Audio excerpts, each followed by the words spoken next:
is mine. Oğlum, getir o parayı, kira yatıracağım.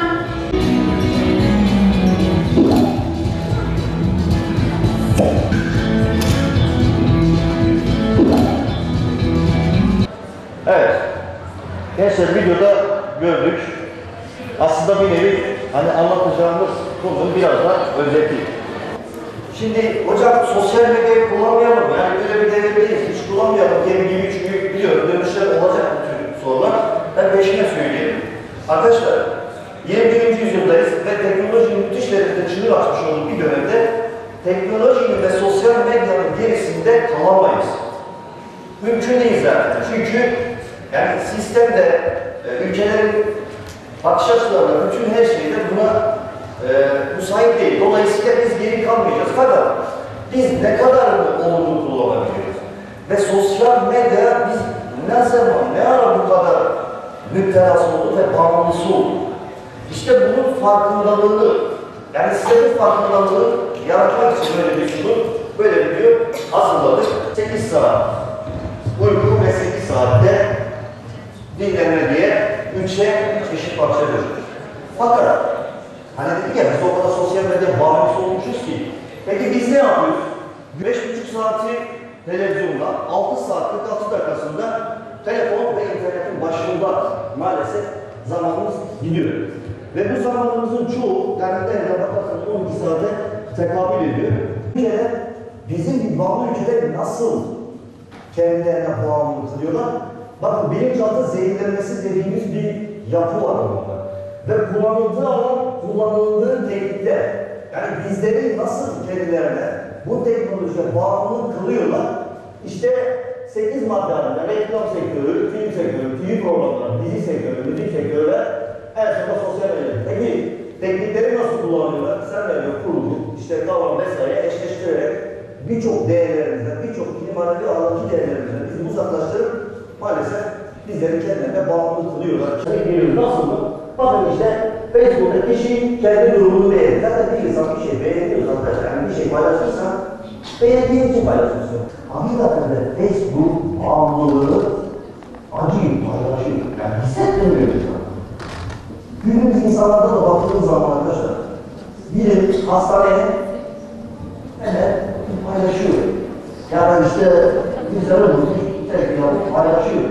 Ali Ezanetoviç'in çok güzel bir sözü var burada. Bitirmek istiyorum. Şimdi bir medeniyetin varlığı, bir varlığı, işte analiz ediyorsun, teknoloji, sanat, spor, edebiyat ve bilim kültür taklit etmeye çalışırken o maddi varlığı üreten ruhtan etkilenmemek imkansızdır.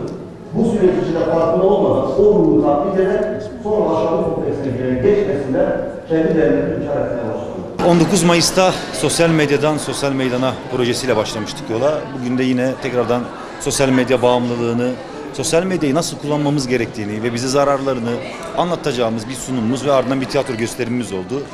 Bizim amacımız çocukları sosyal medyadan tamamen koparmak değil ya da onları sosyal medyayı kullanmaz hale getirmek değil.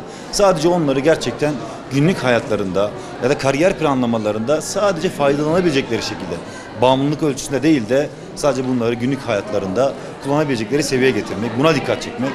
Ne yazık ki günümüzde insanların vakitlerinin çoğunu, büyük bir çoğunu sosyal medyada, internette harcadıklarını görüyoruz. Bunun önüne birazcık geçmek istiyoruz. O yüzden böyle dikkat çekecek bir program düzenlemeyi düşündük. Yaklaşık 10 gün öncesinden sizlerin de tanık olduğunuz üzere sosyal medyadan sosyal meydana projesini yapmıştık. 81 ilçede eş zamanlı olarak. Gençlik Spor Bakanlığı'nın bir projesiydi o. Şimdi yaklaşık bir buçuk aylık, 1,5 yıllık bir süre zarfındadır. Ki bu hakikaten de toplumun derin yarası olan, toplumsal bir sorun haline gelen sosyal medyaya biraz bağımlılığını, sosyal medya bağımlılığını biraz da farkındalığı yaratmak amacıyla biz zaten okullara gidiyorduk. 1,5 yıldır bütün okul gezip gençlerimize bu farkındalığı anlatıyorduk. Sosyal medya bir kere insanlar arasındaki ilişkileri gitgide zayıflatıyor. Her şeyden önce milli ve manevi ahlaki değerlerimizden maalesef bizi uzaklaştırdı. Toplumsal, çünkü biz bu değiliz yani Türkiye toplumu olarak, Anadolu insanı olarak biz hakikaten de ahlakına bağlı, milli manevi değerlerine bağlı birer toplumlarız. Bizler de işte bu sosyal medya, teknoloji bağımlılığı maalesef bizleri kendi ahlaki değerlerimize ve milli manevi değerlerimizden uzaklaştırdı. İşte asosyal nesiller ortaya çıktı. Onun yanında ailede ilişkiler bozuldu. Maalesef insanların özgürlük sınırını aşarak daha da özgürlüklerini aştıktan sonra daha da gençlerin işte özel hayatlarını, aile hayatlarını maalesef her şeyi deşifre edip sosyal medyada paylaşıyorlar gençlerimiz.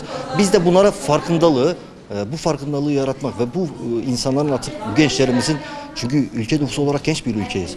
Dolayısıyla gençlik demek ülkenin büyümesi, gelişmesi demek. Fakat bu tür bağımlılık yaratan şeylere gençlerimiz bağlı olursa bizler de maalesef ülke olarak önümüzü göremeyiz. Biz gençlerimize şunu öneriyoruz, şunu tavsiye ediyoruz. Lütfen kendi kişisel gelişimlerine katkı sunacağı çalışmalar yapsınlar. Eğitimlerine katkı yapacağı, işte teknolojiyle eğitimini entegre edip teknolojiyi daha iyi, yani eğitimlerini daha iyi üst seviyeye taşıyabilecek alanlarda kullanılması. Yani milli manevi değerlerden uzaklaşmadan kendi toplumuna, ahlaki değerlerini sürekli taşısın ve bu kötü alışkanlardan uzaklaşıp gençlerimizin gençlik merkezine serbest zamanlarını değerlendirmeyi bekliyoruz diyoruz. Devletin bu imkanlarını, bu ciddi yatırımlarını lütfen heba etmeyelim diyoruz.